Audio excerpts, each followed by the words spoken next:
তার পাপের জন্য গালি দিব না।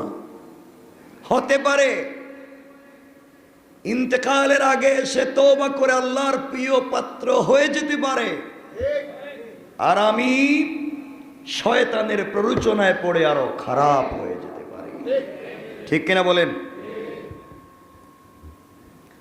একজন মানুষ অনেক পাপ করেছে, মদ খেয়েছে 30 বছর আগে, অন ভালো হয় নামাজ পড়ে, আপনি বলেন দেখছো এটা তো ওই যে মদকুর, তাস খেলতো, জুয়া মারতো, 30 বছর আগে করেছে। আপনি তার এখনকার লাইফ দেখেননি। কত পরশুদিন হয়তো সে জেনা করেছে, আর আজ হয়তো তওবা করে আল্লাহর প্রিয় পাত্র হয়ে গেছে, আপনি জানেনও না। ঠিক কিনা বলেন? আপনি কেন তার পিছনের গুনাহ নিয়ে আপনি খোঁচা দিচ্ছেন? কেন আপনি তার পিছনের অন্যায় নিয়ে খোঁচা দিচ্ছেন? কারণ সে তওবা করে যদি মাপ পেয়ে যায় আমার চেয়ে ভালো হয়ে যেতে পারে। আর আমি আল্লাহ আল্লাহ জিকির করতেছি, ইন্তেকালের সময় হয়তো আমার কলিমা নসিব নাও হতে পারে। আমার কথা কি বুঝেন? এজন্য আল্লাহকে ওয়াস্তে একজন মানুষ কোনো পাপ ছেড়ে দেওয়ার পরেও আপনি তার অতীতের পাপ বলে বেড়াচ্ছেন। আবারও বলছি, একজন মানুষ অতীতে পাপ করেছে, সে পাপ ছেড়ে দেওয়ার পরেও, সে অন্যায় ছেড়ে দেওয়ার পরেও আপনি তার অতীতের পাপ বলে বেড়াচ্ছেন, মানে সে ঠিকই শয়তানের ফাঁদ থেকে বের হয়ে গিয়েছে, আর আপনি এখনো শয়তানের ফাঁদে পড়ে আছেন। কথা বলেন না কেন? সে পাপ ছেড়ে তওবা করে ভালো হয়ে গেল, আর আপনি এখনো শয়তানের ফাঁদে পড়ে পুরাতন পাপ নিয়ে ঘুরে বেড়াচ্ছেন। এর অর্থ শয়তান আপনার মাথা থেকে এখনো বাইর হয় নাই। এজন্য মনে রাখবেন, এই সমস্ত যারা করে, মানুষের হিংসা করে, গীবত করে, শিকায়েত করে, সমালোচনা করে, এটা তার ডিউটি এবং দায়িত্ব মনে করে যারা করে, মনে রাখবেন, হিংসুক যদি আসমানের প্রতি ফুটা পানি দিয়ে গোসল করেও, আবারও বলছি, একজন হিংসুক, হিংসাকারী, একজন গীবতকারী, একজন চুগলখুরি, সে যদি আসমানের প্রতি ফুটা পানি দিয়ে গোসলও করে ফেলে, কিয়ামতের দিন আল্লাহর সামনে সে নাপাক হয়েই থাকবে। আমার কথা বুঝতে পারেন নাই? বলছি, একজন হিংসুক, একজন গীবতকারী, একজন শিকায়েতকারী, হাফেজ ইবনুল কাইয়িম রাহমাতুল্লাহি আলাইহি বলেন, একজন হিংসুক, একজন গীবতকারী, একজন শিকায়েতকারী, একজন সমালোচনাকারী, একজন সমকামী, সে যদি আসমানের প্রতি ফুটা পানি দিয়ে গোসল করে, অর্থাৎ আল্লাহর সৃষ্টির সব পানি দিয়ে যদি সে গোসল করে, এরপরও কিয়ামতের দিন সে আল্লাহর সামনে দাঁড়াবে এমন অবস্থায় যেন সে নাপাক। আমার কথা কি বুঝতে পারছেন? আমার কথা কি বুঝলেন আপনারা? না এই কথা শোনা পর্যন্তই শেষ? আল্লাহ আমাদেরকে হেফাজত করুক, বলেন আমিন। আওয়াজ করে বলেন আমিন। কোন দিন জানি আমরা ভালো হতে পারবো, এটা আমরা এখনো বুঝতে পারিনি। মনে রাখবেন, এই দুনিয়ায় আমরা যারা এখনো বেঁচে আছি, আল্লাহ আমাদেরকে বাঁচিয়ে রেখেছেন। এটা হচ্ছে, এই জগৎ হচ্ছে আমলের জগৎ। এই জগৎ কিসের জগৎ? আমলের জগৎ। আমি আপনি বেঁচে আছি এখনো আমলের জগতে। এর অর্থ হলো, চাইলে আমল করতে পারি কি পারি না? ওর সাথে কথা বলেন, পারি কি পারি না? আর কবর থেকে যেই জগৎ শুরু হবে, এই জগৎ হচ্ছে প্রতিদানের জগৎ। এখানে আমলের আর সুযোগ নেই। যা এখানে করছি তা এখানেই পাবো। এখন এখানে কে কি করতেছি তো আমরা জানি, যা করছি ওখানে তা পাবো, কোনো সন্দেহ নাই। আল্লাহ বলছেন, ওয়াত্তাকু ইয়াওমান তুরজাউনা ফীহি ইলাল্লাহ সুম্মা তুওয়াফা কুল্লু নাফসিন মা কাসাবাত ওয়া হুম লা ইউজলামুন। ওয়াত্তাকু ইয়াওমান তুরজাউনা ফীহি ইলাল্লাহ, তোমরা ভয় করো ওই দিনকে যেদিন আমার কাছে তোমরা ফিরে আসবে। সুম্মা তুওয়াফা কুল্লু নাফসিন মা কাসাবাত ওয়া হুম লা ইউজলামুন। ওই দিন তোমাদের সরিষার দানা পরিমাণ সকল কাজের হিসাব আমার কাছে দিতে হবে। আমি কোনো জুলুম করব না, যে যা করছো তা ওই দিন তাই পাইবা। আবার এক জায়গায় বলছেন, ফামান ইয়ামাল মিসকালা যাররাতিন খায়রান ইয়ারা ওয়া মান ইয়ামাল মিসকালা যাররাতিন শাররান ইয়ারা। সরিষার দানা পরিমাণ ভালো কাজ করলেও আমার কাছে হিসাব দিবে, আমি হিসাব নিব। সরিষার দানা পরিমাণ খারাপ কাজ করলেও হিসাব আমি নিব, তুমি হিসাব দিবে। আমার কথা বুঝছেন? চিন্তা করেন আমি আপনি কি করতেছি। চক্ষু বন্ধ করে একটু চিন্তা করেন। কথাগুলো তো বলি, এগুলা তো মনেই থাকে না, আপনারা ভুলে যান। এজন্যই জগৎ কোন জগৎ আমাকে সবাই বলতে হবে, কিন্তু আমলের জগৎ। কি জগৎ? চাইলে আমল করতে পারি না, চাইলে গুনাহ করতে পারি না, শয়তানি করতে পারি না, চাইলে আগুন লাগাইতে পারি না, আগুন নিবাইতেও পারি। বলেন না পারি? তো বলবেন আগুন লাগাইতেও পারি, নিবাইতে পারি। এখন বলেন আমরা আগুন নিবাই না লাগাই? সবাই বলেন না। কারো দোকানে আগুন লাগাই, কারো কলিজে আগুন লাগাই, কারো জিন্দেগিতে আগুন লাগাই, কারো পুরো লাইফ শুদ্ধ আগুন লাগাই দিই। এটাই আমাদের কাজ, ঠিক কিনা? আগুন বলতে শুধু ওই যে আগুন মেসের কাঠির আগুন না, পুরা লাইফের আগুন, ঠিক কিনা বলেন? আমরা শুধু লাগাইতে জানি, নিভাইতে জানি না।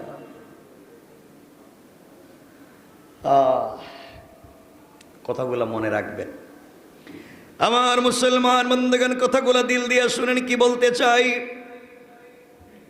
এই দুনিয়ার জমিনে একজন বড় আল্লাহর বুজুর্গ আলেম চলার পথে, দুনিয়ার জমিনে চলার পথে হাঁটতে হাঁটতে তিনি একটা কবরস্থানের কাছে দিয়ে, গোরস্থানের পাশে দিয়ে চলে যাচ্ছেন। একজন আল্লাহর বুজুর্গ আলিম যাওয়ার সময় তিনি শুনতে পান, কবরের কাছ থেকে শুনতে পান, কবরের ভিতর থেকে কে যেন কোরআন তেলাওয়াত করে। আল্লাহর ওলি দাঁড়িয়ে গেলেন, বুজুর্গ আলেম দাঁড়িয়ে গেলেন। কে রে এত সুন্দর করে কোরআন তেলাওয়াত করে যায়?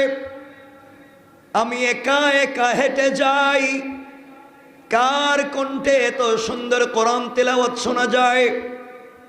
আল্লাহর ওলি দাঁড়িয়ে গিয়েছেন, খুঁজতে লাগলেন কে যেন কোরআন তেলাওয়াত করে যায়।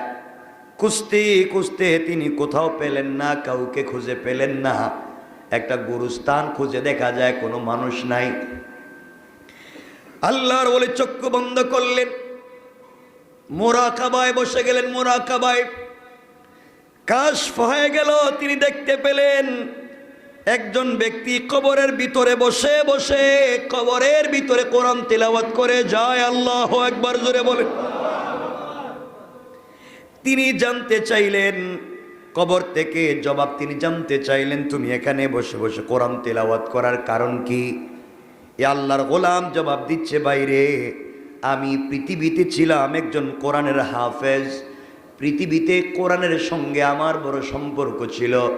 মানুষ পুরা বছরে এক খতম কোরআন তেলাওয়াত করতে পারতো না, আর আমি প্রতিদিন 2 খতম কোরআন তেলাওয়াত না করে ঘুমাই না। সুবহানাল্লাহ। তো আসতে বললেন, আর একটু জোরে বলা লাগবে সুবহানাল্লাহ, আরো জোরে পড়েন। 2 খতম কোরআন প্রতিদিন। এইভাবে আমার চলতে লাগলাম। আমি আল্লাহর কাছে দুনিয়ায় জীবিত থাকতে দোয়া করে বলেছি, আল্লাহ আমি যদি ইন্তেকাল করে কবরে চলে যাই, তোমার কাছে আমি কিছুই জানতে চাইব না, কোনো জিনিস চাইব না। আয় আল্লাহ তাআলা, তুমি শুধুমাত্র কেবলমাত্র আমাকে দুনিয়ায় যেভাবে কোরআন তেলাওয়াতের সুযোগ দিয়েছ, কবরেও তুমি আমাকে কোরআন তেলাওয়াতের সুযোগ দিবা। আল্লাহর ওলি জানতে চাইলেন, গোলাম কি বলতে চাও বলো। গোলাম বলছে, আল্লাহর ওলি আমি ইন্তেকাল করে কবরে এসেছি, আমার কাছে জানতে চাওয়া হয়েছে তুমি কি চাও। আমি আবার জীবনে বেঁচে থাকবার সেই কথাটাকে স্মরণ করিয়ে দিয়ে বলছি, আল্লাহ তাআলা আমি আর কিছুই চাই না, আমি এই কবরের ভিতরে কোরআন তেলাওয়াত করতে চাই। এইভাবে কোরআন তেলাওয়াত করে যাই। অনেক দিন থেকে কোরআন তিলাওয়াত করে যাচ্ছি, আজ পর্যন্ত কোরআন তিলাওয়াত করেছি কমপক্ষে 5 থেকে 8,000 খতম। আরো জোরে পড়েন, 5 থেকে 8,000 খতম কোরআন কবরের ভিতরে আমি তিলাওয়াত করতেছি। এভাবেই আমার দিন চলে যায়। আল্লাহর ওলি কথাগুলো শোনা মাত্র দাঁড়িয়ে বললেন সুবহানাল্লাহ। আল্লাহু আকবার বলেন। সুবহানাল্লাহ বলার সাথে সাথে কবরের ভিতরের ব্যক্তি কান্নায় ভেঙে পড়েছে, ডাক দিয়ে বলেছে, আল্লাহর ওলি আপনার পায়ে ধরি, আমি 8,000 বছর কোরআন তিলাওয়াত করেছি, ওই তেলাওয়াতগুলো আপনি নিয়ে নেন, আর আপনার ওই 1 সেকেন্ডের সুবহানাল্লাহর সওয়াবটুকু আমাকে দিয়ে দেন। আল্লাহর ওলি জানতে চাইলেন, যুবকরে তুমি 8,000 বছরের কোরআন তেলাওয়াত আমাকে দিয়ে দিতে চাও, আর আমার 1 সেকেন্ডের সুবহানাল্লাহ নিয়ে নিতে চাও, কারণ কি জানতে চাই? যুবক জবাব দিচ্ছে, আল্লাহর ওলি কবরের ভিতরে দীর্ঘদিন থেকে 5 থেকে 8,000 বছর 5 থেকে 8,000 খতম কোরআন তেলাওয়াত করেছি, 1 পয়সারও সওয়াব হয় নাই। আর আপনি যে একবার সুবহানাল্লাহ বলেছেন, আমার 8,000 খতম কোরআন তিলাওয়াতের চাইতে 1 কোটি গুণ বেশি সওয়াবের মালিক হয়ে গিয়েছে। কারণ আপনি দুনিয়ায় জিন্দা, আপনি শ্বাস ফেললে সওয়াব, আর আমি কবরে আমি সেজদা দিলেও সওয়াব নাই, তিলাওয়াত করলে সওয়াব নাই। কারণ কবরের জগৎ সওয়াবের জগৎ নয়, আমলের জগৎ নয়, প্রতিদানের জগৎ। আর আপনি যেই জগতে আছেন সওয়াবের জগৎ। আমি 8,000 কোরআন খতম করে যেই সওয়াব পাই নাই, আপনি একবার সুবহানাল্লাহ বলে তার চাইতে কোটি গুণ বেশি সওয়াব পেয়েছেন।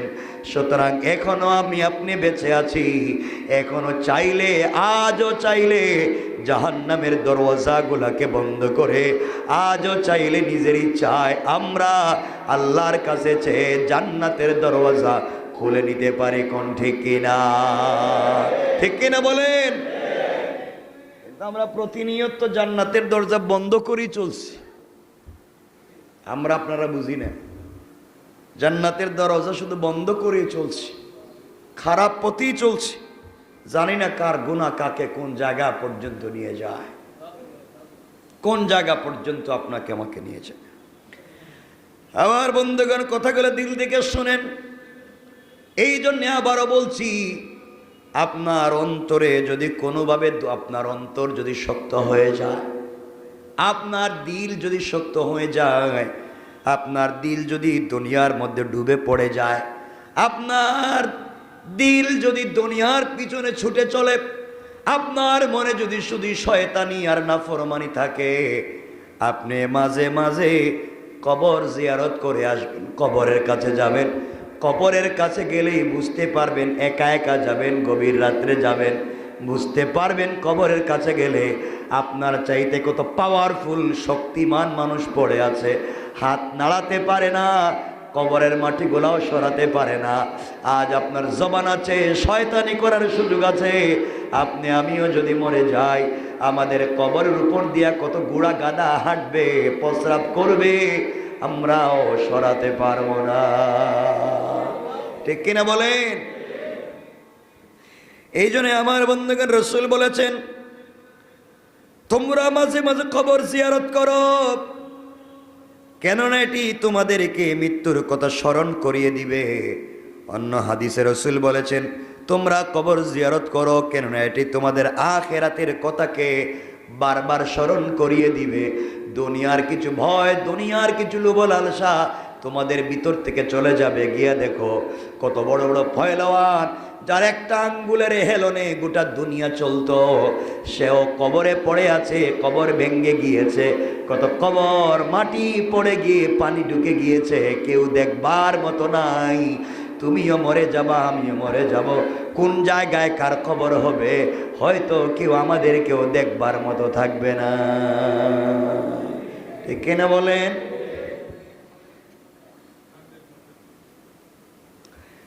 এই জন্যে খুব মনোযোগ দিয়ে শুনেন। দুনিয়ার জমিনে আমাদেরকে কি করা লাগবে? শেখ ইবনে উসাইমিন রাহমাতুল্লাহি আলাইহি বলেন, যখন তোমার হৃদয় উদাসীন হয়ে যাবে, তোমার আত্মা দুনিয়ার জন্য মিশে যাবে, তখন তুমি মাঝে মাঝে কবরের কাছে যাও এবং সেই মানুষগুলাকে নিয়ে চিন্তা ভাবনা করো যারা গতকালও তোমার মতোই এই জমিনের উপরে ছিল, আজ তারা নাই। একটাবার বেইলুরের কাছে যাও, গিয়ে দেখো কালকে যারা গতকালকে ভাই বন্ধুরে নিয়া এখানে সবাই যে আড্ডা মারার জন্যে যায়, ছেলে পেলেরা যায় ওখানে খাওয়ার জন্যে যায়, কাচ্চি খাওয়ার জন্যে যায়, সবাই তো ওইগুলাতে ওই বিল্ডিংগুলাতে খাওয়ার জন্যই যাইতো, সবাই বন্ধু বান্ধব নিয়ে খাইতেছিল, কত আড্ডা মারতেছিল, কত হয়তো পানির বোতলে চুমুক লাগিয়েছিল, ওই সময় আজরাইল চলে এসেছে। কত ভাই বিদেশে যাবে, তার পাসপোর্ট রেডি, ভিসাও ঠিক হয়ে গিয়েছে, সেও মরে গিয়েছে, বোঝা গেল মওত আসবে, কাউকে কখনো বলে আসবে না। ঠিক কিনা বলেন? এই জন্য দুনিয়ার জমিনে আমাদেরকে চলার পথে মওতকে স্মরণ রাখতে হবে তো ইনশাল্লাহ। বলেন না ইনশাল্লাহ? আরো জোরে বলেন না ইনশাল্লাহ? মওত মরে থাকবে তো। আমরা এই পৃথিবীতে যা করি সব বাঁচার জন্য। কার জন্য? এখানে একজন আছেন নিজে আনা, আমি যা করতেছি মরার জন্য। হ্যাঁ, কেউ আছেন একজন যে আমি হে আল্লাহর ওলি, আমি যা করি মরার জন্য? নাই, সব আল্লাহর কুতুব, সব বাঁচার জন্য। অসুস্থ হলেই ডাক্তারে যান কি জন্য? বাঁচার জন্য। সুস্থতা মানে কি আর বাচ্চা দেখে কয়েকদিন কোন ঔষধে কাজ হচ্ছে না, হুজুরের কাছে যান, হুজুর আমার তো কিছু হইতেছে না, একটু দোয়া। বলে কি? বলে একটু বাচ্চা থাকি ভালো করে। সবই তো বাঁচতে চায়। মানে রাখবেন, এই পৃথিবীতে বাঁচতে পারবো? চাইলে পারবো? পারবো না। আজ না হয় কাল আপনাকে আমাকে মরা লাগবেই। কি নিয়ে হাজির হবেন আল্লাহর কাছে?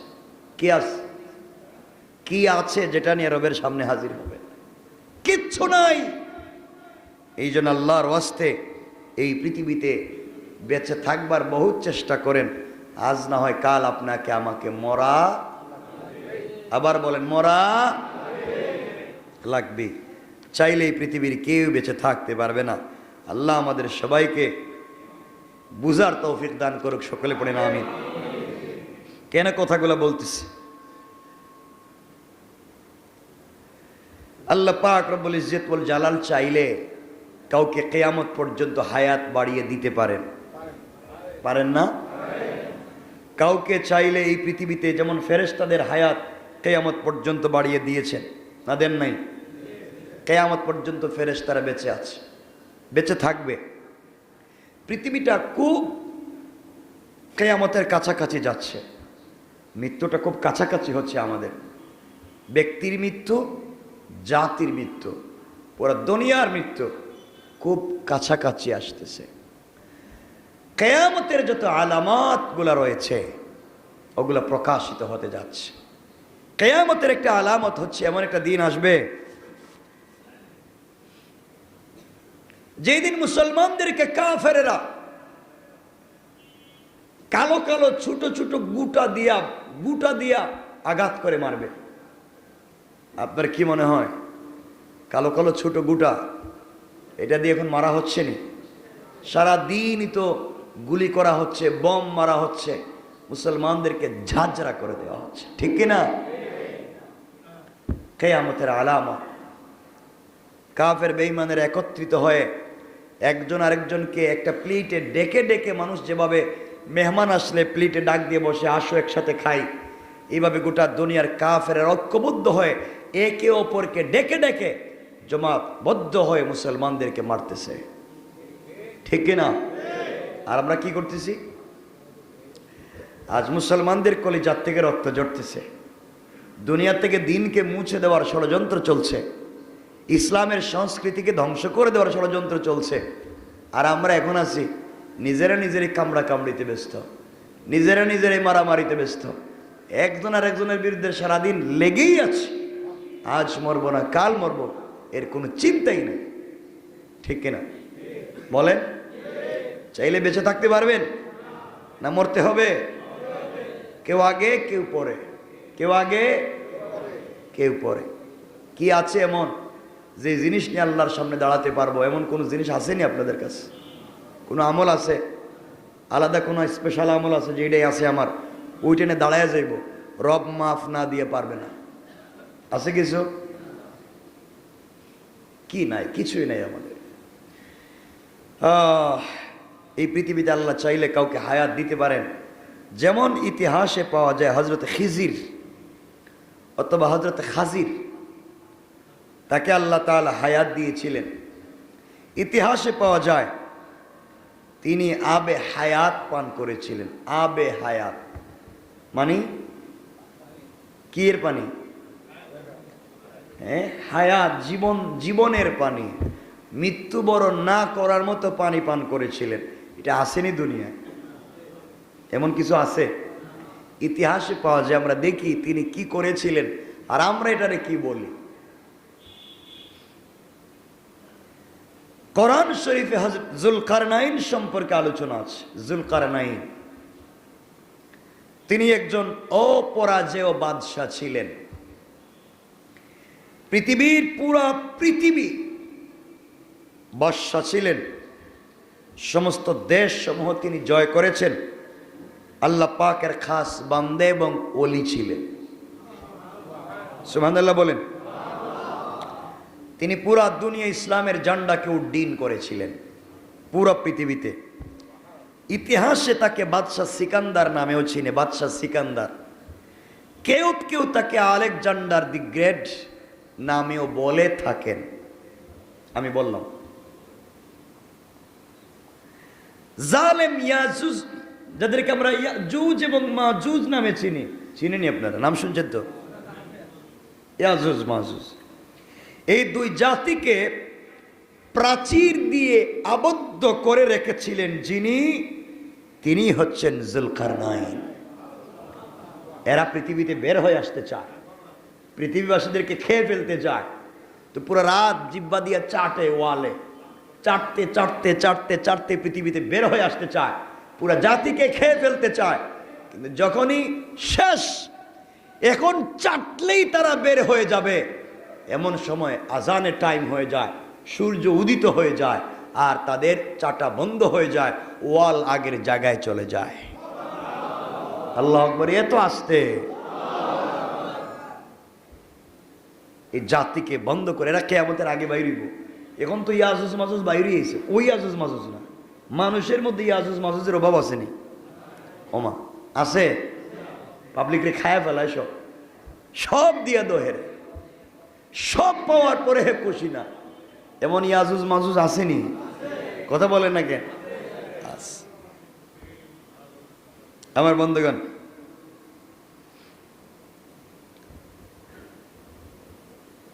হযরতে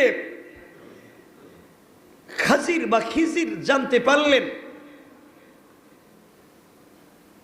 যে কুহে কাফ নামে একটা পর্বত আছে, এর অন্ধকারে একটা গুহা আছে, যেখানে আবে হায়াতের একটা কূপ আছে। তার পানির এতই গুণ, যে ব্যক্তি পানি পান করবে সে কিয়ামত পর্যন্ত আয়ু লাভ করবে, মরবে না, লম্বা হায়াত পাবে। এতটুকুনি কি হায়াত পাবে? সবাই বলেন না।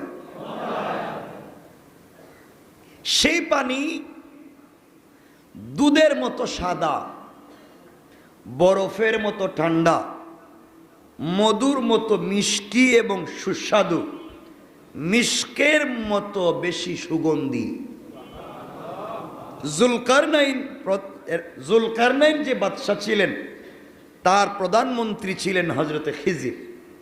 হযরতে খিজিরকে সঙ্গে নিয়া বাদশাহ যুলকারনাইন, বাদশাহ সিকান্দার, আলেকজান্ডার দি গ্রেট, তিনি বের হলেন এই পানির সন্ধানে। যেভাবেই হোক এই পানির পান করা লাগবেই। এই পুরা জাতিকে দিনের পথে নিয়ে আসতে গেলে হায়াত লম্বা হওয়া দরকার। যেভাবেই হোক এই জাতিকে দিনের পথে আমারে আনা লাগবেই। দেখে তুই পানি পাওয়া যায় না, বাইরে কে? বাদশাহ যুলকারনাইন। তার প্রধানমন্ত্রীর নাম ছিল খিজির। প্রধানমন্ত্রীর নাম কি? যাওয়ার সময় তিনি বড় বড় ওলিয়াদেরকে জিজ্ঞাসা করলেন, কুহে কাফের গভীর অন্ধকার গুহায় তো কিছুই দেখা যাবে না, তখন সেই অন্ধকারে কিভাবে চলাফেরা করব? কারণ এ তো অন্ধকার, এই অন্ধকারে আমি চলবো কেমনে, চিনবো কেমনে? তারা বললেন, এমন কোন মণি মাণিক্য সঙ্গে নিন যা অন্ধকারে আলো ছড়াবে। জুলকারনাইন তখন অন্ধকারে আলো বিকিরণকারী মূল্যবান একটি পাথর, এমন পৃথিবীতে লোক নাই, একবারই নাই। আচ্ছা, সঙ্গে নিলেন প্রায় 1000 সহচর। কতজন মানুষ সাথে নিলেন? 1000। প্রয়োজনীয় খাদ্যদ্রব্য নিলেন। দীর্ঘকাল পথ চলার পর, লম্বা কথা সংক্ষেপ করে বলতেছি, এক পর্যায়ে তিনি কুহে কাহাফে গিয়ে পৌঁছলেন। কুহে কাফে গিয়ে পৌঁছলেন, কিন্তু সূচিবেদ্য ঘাড় অন্ধকার, সবাই পথ হারিয়ে গেলেন। অন্ধকারে কি করলেন? অন্ধকারে কি পথ দেখা যায়? পথ হারিয়ে ফেললেন। অন্ধকারের কারণে 1000 সাথী একে অপর থেকে বিচ্ছিন্ন হয়ে গেলেন। কে কোথায়, কারো কোনো খবর নাই। এভাবে চলে গেছে প্রায় 1 বৎসর। অন্ধকারে চলতে চলতে চলতে চলতে কোথায় কে, কারোর সাথে কারো দেখা নাই। সবাই একদিন ঘুরতে ঘুরতে গিয়া আবার রাজধানীতে বাইর হইলেন। কোথায়? যারা খুঁজতে আইলেন সব শেষ। কিন্তু হযরতে খিজির আলাইহিস সালাম সেই অন্ধকারের মধ্যে ঘুরে বেড়াতেন, কারণ তার কাছে একটা জিনিস আছে। কি? পাথর। কি মনে আসেনি? তিনি সেটা বাহির করলেন, কারণ পাথর তো তার কাছেই আছে। বাহির করলেন, সাথে সাথে গুহা আলোকিত হয়ে গিয়েছে। সুবহানাল্লাহ বলেন। কিছুক্ষণ অনুসন্ধান করতে করতেই তিনি আবে হায়াত কূপটি পেয়ে গেলেন। তিনি আল্লাহর দরবারে শুকরিয়া আদায় করলেন এবং অঞ্জলি ভরে তিনি তা পান করলেন। সুবহানাল্লাহ বলেন।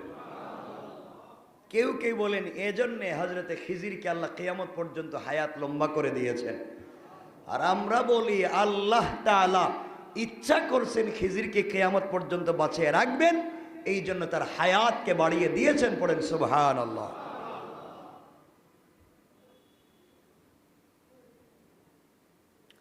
এটা ইতিহাস থেকে বলতেছি। কেন বলতেছি সামনে বলবো।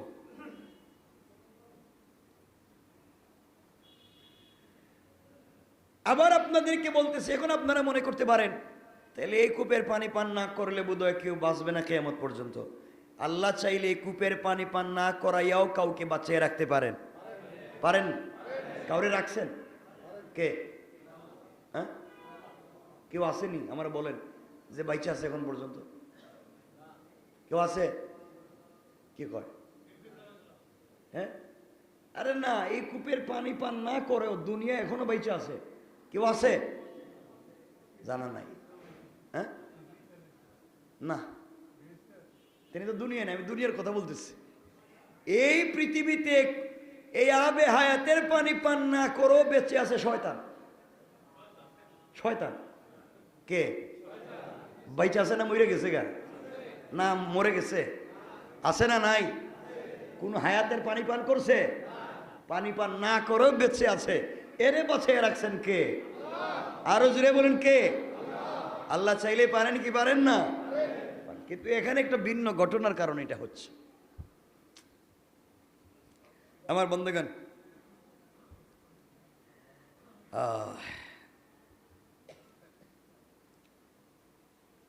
আর কে আছেন জীবিত? জীবিত তো সবাই আছেন। জীবন্ত কোনো মানুষ এখনো বেঁচে আছেন? কেউ? আপনাদের মাথায় কি আসে না এগুলা? হযরতে ঈসা আলাইহিস সালাতু। ঈসা আলাইহিস সালাম জীবিত না মৃত? জীবিত না মৃত? জীবিত। তিনি আছেন জীবিত। যাই হোক, আমরা এগুলো সংক্ষেপ করে করে আমরা মূল কথায় যেতে পারবো না। ঈসা আলাইহিস সালাম পৃথিবীতে আসবেন, আবার আসবেন, কিয়ামতের আগে আসবেন। এটা সত্য। নবী হয়ে আসবেন না, তিনি তোমার আমার মতো উম্মত হয়ে আসবেন। আল্লাহু আকবার বলেন।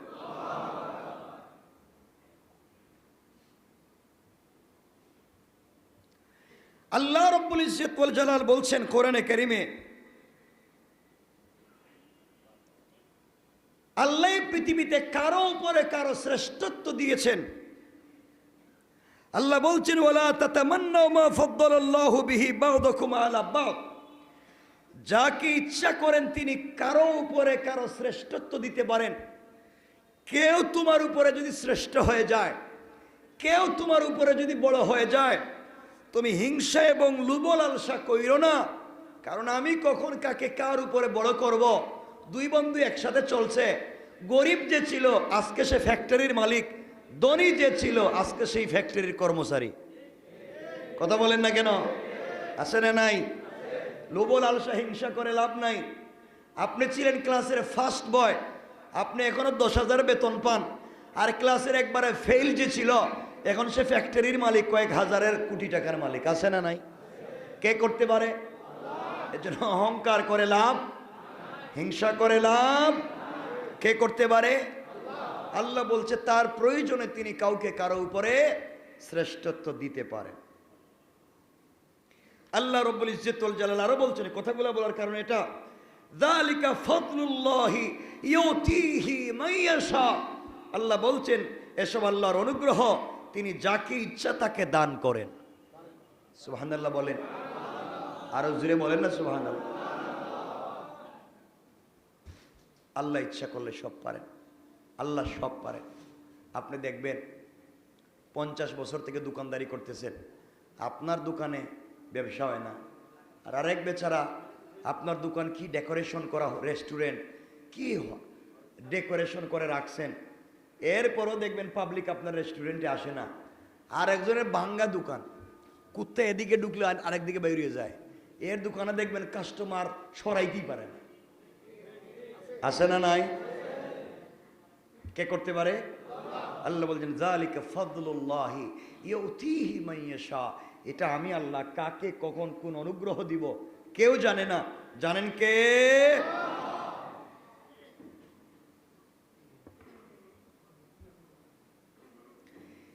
এই জন্য কথাগুলো দিল দিয়ে শুনবেন কি বলতে চাই।